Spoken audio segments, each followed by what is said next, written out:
യുവാക്കൾ വിവാഹം കഴിക്കുകയോ പ്രപ്പോസ് ചെയ്യുകയോ ലിവിങ് ടുഗദർ അതൊന്നും ചെയ്യുന്നില്ല. പകരം ആൺകുട്ടികൾ യുവാക്കൾ വളരെ പെട്ടെന്ന് കല്യാണമേ വേണ്ട എന്ന് തീരുമാനിക്കുകയും സ്ത്രീകളെ വേണ്ട ജീവിതത്തിൽ എന്ന് തീരുമാനിക്കുകയും പുരുഷന്മാർ മതിയെന്ന് തീരുമാനിക്കുകയും ചെയ്യുന്നൊരു മൈൻഡ് സെറ്റ് വളർന്നു വരുന്നുണ്ട്. അതിൽ സോഷ്യൽ മീഡിയയുടെ സ്വാധീനം വളരെ ഭയാനകമാണ്. ആ സ്വാധീനത്തിൻ്റെ ഫലമായി ഇവരെ ഏത് എക്സ്ട്രീമിസ്റ്റ് ഐഡിയോളജിക്കും കൊത്തിക്കൊണ്ടുപോകാവുന്ന ഒരു സാഹചര്യം ഉണ്ടാക്കുന്നു എന്നുള്ളതാണ് ചൂണ്ടിക്കാട്ടുന്ന കാര്യം. അതിൽ ഈ പറയുന്ന ഹിന്ദുത്വം ആവട്ടെ, ഖലിസ്ഥാൻ മൂവ്മെൻ്റ് ആവട്ടെ, അങ്ങനെ പലതരത്തിലുള്ള ഐഡിയോളജികൾ അതിനെ സ്വാധീനിക്കുകയും ചെയ്യുന്നു എന്നാണ് ചൂണ്ടിക്കാട്ടുന്നത്. തീർച്ചയായിട്ടും ബ്രിട്ടൻ്റെ പുതിയ ആഭ്യന്തര നയത്തിൽ ഈ പറയുന്ന റിപ്പോർട്ട് സ്വാധീനിക്കപ്പെടും, അത് ചർച്ച ചെയ്യപ്പെടും എന്നുള്ളത് ശരിയാണ്. അത് ബ്രിട്ടനിൽ മാത്രം റെലവൻ്റ് ആയിട്ടുള്ള ഒരു റിപ്പോർട്ടായിട്ട് എനിക്ക് തോന്നുന്നില്ല. അത് വായിക്കുമ്പോൾ ഇന്ത്യയിലും പ്രത്യേകിച്ച് കേരളത്തിൽ പോലും അതിന് വേരുകളുണ്ട് എന്ന് തോന്നിപ്പോകും. 2022 ലൈസെസ്റ്റർ എന്ന് പറഞ്ഞ ബ്രിട്ടീഷ് നഗരത്തിൽ വലിയൊരു വർഗീയ കലാപം ഉണ്ടായി. വർഗീയ കലാപം എന്ന് പറഞ്ഞാൽ ഒരു വശത്ത് സംഘപരിവാർ ആശയമുള്ള ആളുകളും മറുവശത്ത് മുസ്ലിങ്ങളും. ആ കലാപം എന്ന് പറഞ്ഞാൽ മുസ്ലിം സ്ഥാപനങ്ങൾ ആക്രമിക്കുക, മുസ്ലിങ്ങളെ റോഡിൽ തടയുക, ആക്രമിക്കുക. ഈ പറയുന്ന ഈ സംഘപരിവാർ ആശയമുള്ളവർക്കെതിരെ കുറേ അധികം ആളുകൾ സംഘടിച്ച് അവരെ ചെറുക്കാനും എത്തിയത് വലിയ റയട്ടായി മാറുകയാണ് ചെയ്തത്. അത് ബ്രിട്ടൻ്റെ ചരിത്രത്തിൽ അങ്ങനെ ഒരു റയട്ടില്ല.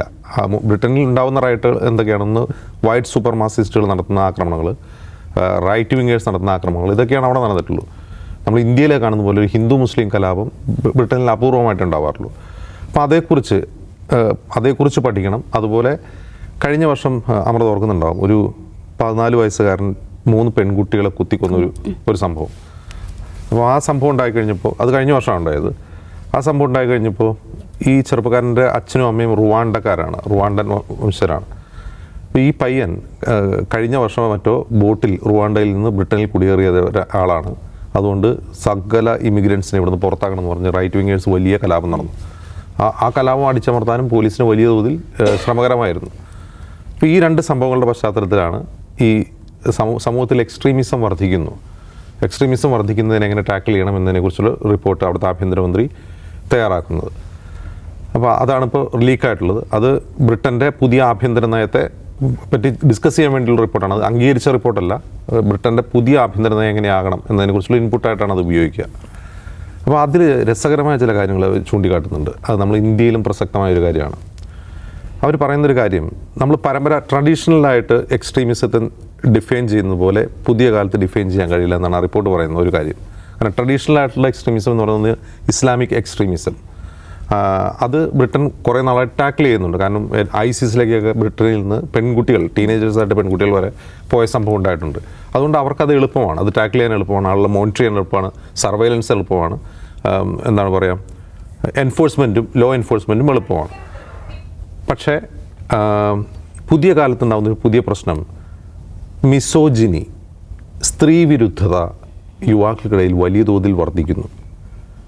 മെൻസ്ഫിയർ എന്ന് പറയുന്ന ഒരു മേഖല ഓൺലൈൻ മാധ്യമങ്ങളിൽ സംജാതമാകുന്നു. മെൻസ്ഫിയർ എന്ന് പറഞ്ഞാൽ അത് പലതരം അടരുകളൊന്നാണ്. ഒന്ന്, യുവാക്കൾ വലിയ തോതിൽ സ്ത്രീവിരുദ്ധരായി മാറുന്നു. രണ്ടാമത്തെ കാര്യം, ഒരു പെൺകുട്ടിയെ ആകർഷിക്കാൻ കഴിയാത്ത സ്കില്ലുകളൊന്നുമില്ലാത്ത യുവാക്കൾ.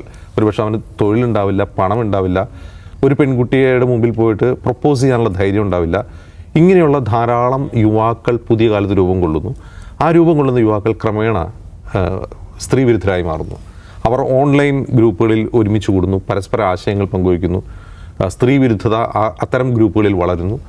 അങ്ങനെ വളർന്നു വരുന്ന ഈ അസംതൃപ്തരായ, അതിനുപയോഗിക്കുന്നൊരു ഇംഗ്ലീഷ് വാക്കുണ്ട്, ആ വാക്ക് ഞാൻ മറന്നുപോയി, പൊട്ടാത്ത സ്ഫോടക വസ്തുക്കളുണ്ടല്ലോ, യുദ്ധം കഴിഞ്ഞ് കഴിയുമ്പോൾ നമ്മൾ മണ്ണിനടിയിലൊക്കെ അതുപോലെ പൊട്ടാത്ത സ്ഫോടക വസ്തുക്കളായി ഈ യുവാക്കൾ മാറുകയാണ്. ഇവരെ റൈറ്റ് വിങ് എക്സ്ട്രീമിസ്റ്റുകൾ ഇവരെ ഉപയോഗിക്കുന്നു, അവരെ റൈറ്റ് വിങ് പൊളിറ്റിക്സിലേക്ക് അവരെ കൊണ്ടുപോകുന്നു എന്നുള്ളതാണ് ഇതിൽ ചൂണ്ടിക്കാട്ടുന്ന ഏറ്റവും പ്രധാനപ്പെട്ട കാര്യം.